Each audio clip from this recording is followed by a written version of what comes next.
This videotape originated with home movie film taken by David Lazzeri between 1964 and 1968 that chronicled the last years of the old St. Joseph Church and the construction of the new church building. As St. Joseph Parish marks the 25th anniversary of the new church, we remember the history of the old church and celebrate the vitality of the present building. But this anniversary also reminds us that the last 2.5 decades have been a period of immense change for St. Joseph's and the church everywhere.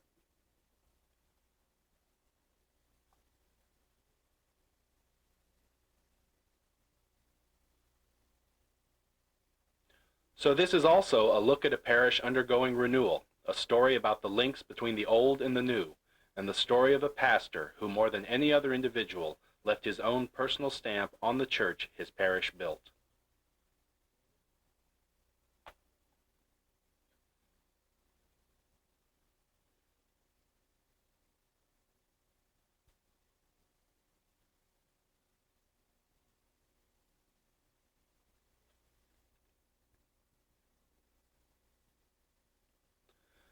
St. Joseph Parish was founded in 1875 on what was then the far north end of Springfield.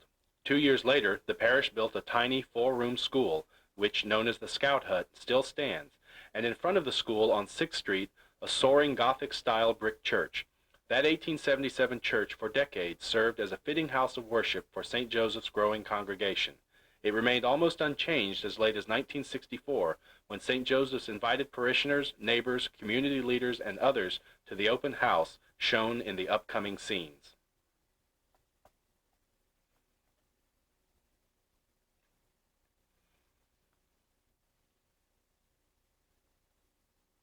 In the 1960s, St. Joseph Parish was a bustling, confident community. Sangamo Electric, Pillsbury, and Alice Chalmers provided secure, healthy incomes for many families who attended St. Joseph's. Their children filled the school. Classes had moved out of the Scout Hut to a new building in 1910, and the capacity of that school was almost doubled by an addition in 1956. However, the deficiencies of the old church had become increasingly apparent. The Sunday schedule listed 6 masses, yet the most popular hours were still frequently standing room only. The old church also couldn't be adapted very well to Vatican II changes, such as the requirement that the priest face the congregation during Mass. Worst of all, though, was the building's structural condition. The floor was warped and plaster constantly flaked off the ceiling. An engineer hired by the diocese said the church should be condemned. Father Edward Gorman had become pastor at St. Joseph's in 1962. It was a job he'd been preparing for all his life. Was I 50 years old? Had never been a pastor. I was the last one, one of the last one in my class. But it was a divine providence. I got to build a new church, and I was...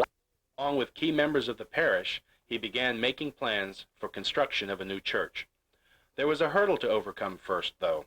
Father Gorman frequently recalled that when he became pastor, the parish owed $135,000 on the 1956 school and had a grand total of $26 in the bank. One of his first initiatives was to create a tithing program that restored St. Joseph's to financial health and allowed the parish to consider building a new church. First, though, Bishop William O'Connor had to be convinced that St. Joseph's could pay for it. So Bishop O'Connor didn't think we could ever pay for a church. And I went out and got $125,000. I came back in 4 months, and I gave him $65,000 in cash. That demonstration of parish support, the bishop agreed that St. Joseph's could proceed with building plans. Father Gorman also started early to think about what the new church should look like. Accompanied by Lazzeri and other parishioners, he visited other churches throughout the Midwest, adapting ideas for many of them for the St. Joseph's he was dreaming of. Years later, he would remember the magnificent ceiling of a church in Rockford and the striking altar of a church in Oklahoma. Today, Father Gorman admits he had an ulterior motive for his choice of Nelson and Fernandez Associates as the architect for the new church. I practically told him everything, and I hired a non-Catholic architect because he didn't know anything about the liturgy, and I had everything to say.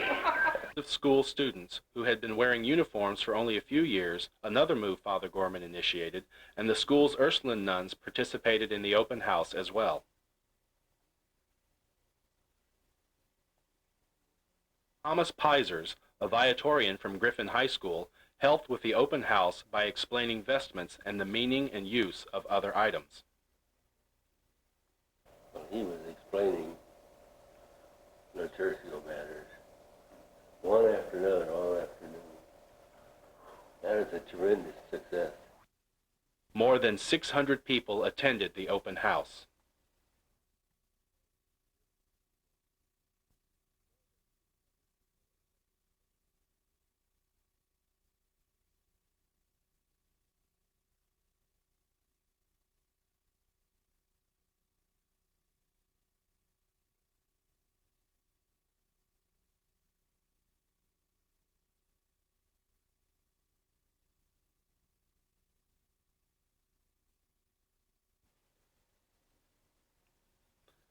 Among those at the open house was Father Daniel O'Connor, who in the 1930s was the first member of the clerics of St. Viator to serve as St. Joseph's pastor.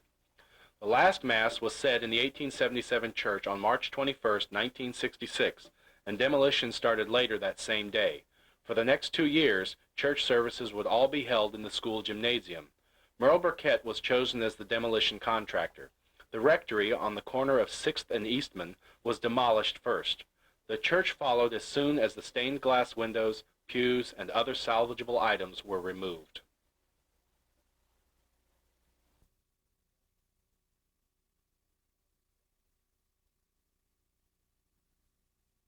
Merle Burkett collects debris from the demolished rectory.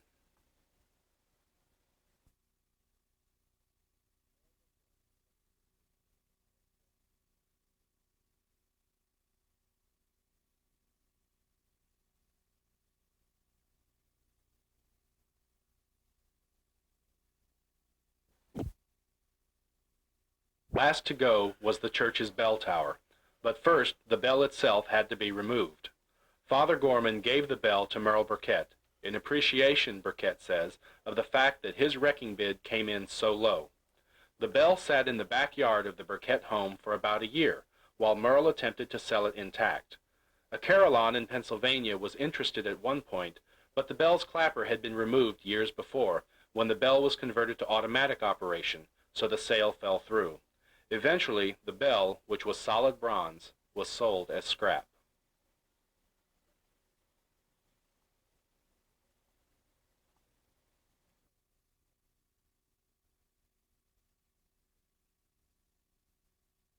I could see the steeple and all the bums from the railroad. Every morning we had 10, 15. Yeah. I wouldn't give them any money, but I gave them food. Community.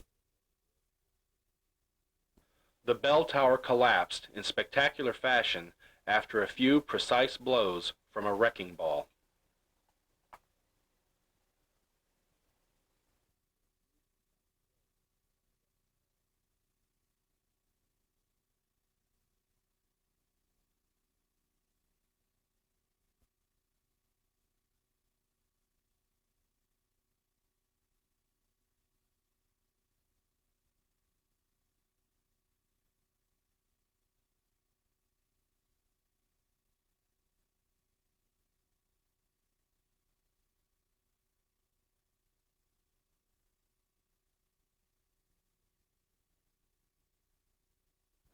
At the last minute, Bishop O'Connor gave in to the parish's arguments that the new church should face Eastman Avenue instead of 6th Street. With that settled, construction began in May 1966 under the supervision of Wayne Davenport of Davenport Builders. Workmen found their first surprise as soon as they began excavating. An underground spring ran right through the middle of the lot. The spring had to be encased in concrete before work could continue. Giant clay pipes, buried around the perimeter of the church, distribute air for the building's heating, cooling, and ventilation systems.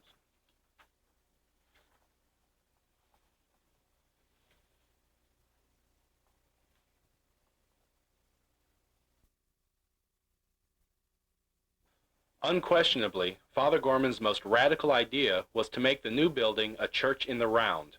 He wanted to make sure that even though the new church would be 120 feet in diameter, with capacity for almost 900 people, every worshiper would be close to the altar.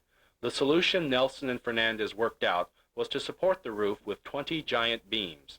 The laminated wood beams wood was chosen over steel because of concerns that steel would bend in a fire, were delivered to the railroad tracks along Peoria Road and trucked 2 blocks to the church site.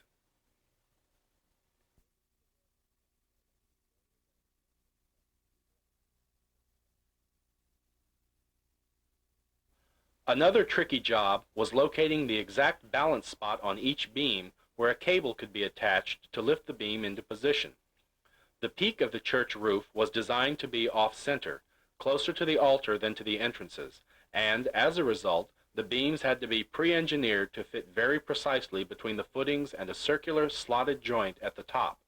Tolerances were so tight, in fact, that the last beam had to be hammered into place. Eventually, the beams were covered by a wood veneer on the inside of the church and by metal on the exterior. They remain the sole support of the church structure.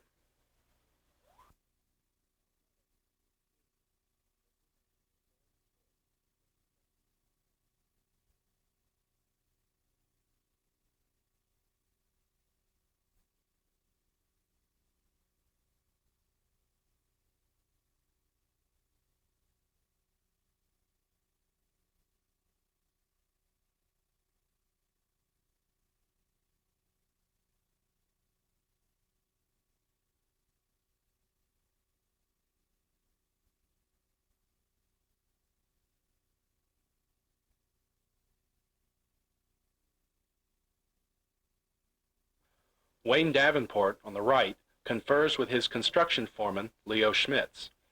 As construction moved ahead, Dave Lazzeri made it part of his morning routine to drop by the construction site, movie camera in hand. Some days he would spend hours on the site, while on others he might shoot only a few feet of film. Besides recording the construction process for posterity, he said later, "I had in the back of my mind that if anything went wrong in this church, we could always check who was at fault." Father Gorman delighted in taking parishioners and others on tours while the work was in progress and explaining how the rest of the new church would shape up. The church's decor would be simple. The building would have only 3 statues, for instance, in keeping with new liturgical fashion and its own clean architectural lines. There would be votive lights instead of candles because they would make it easier to keep the church clean. There also would be no altar rail. That was another way of drawing parishioners closer to the celebration of the Mass, although Father Gorman admits that he never actually told the bishop, who was somewhat conservative, about that innovation. The first time Bishop O'Connor knew St. Joseph's didn't have an altar rail, Father Gorman says, was when the bishop walked into the completed church. Community, I wanted community. Everybody working together, everybody singing, everybody participating. The baldacchino, representing the crown of Christ the King, hangs from the church's ceiling via aircraft cable. Workmen who installed a new sound system last year said the baldacchino is attached so securely that you could walk on it.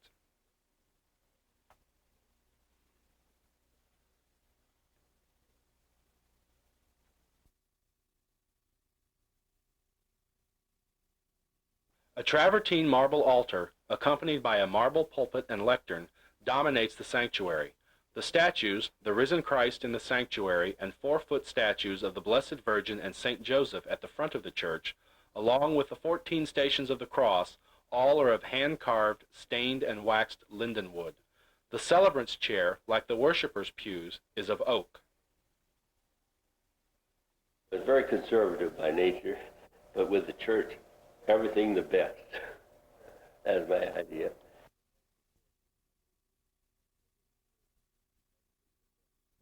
Wayne Davenport formally handed the keys to the church over to Father Gorman in November 1967.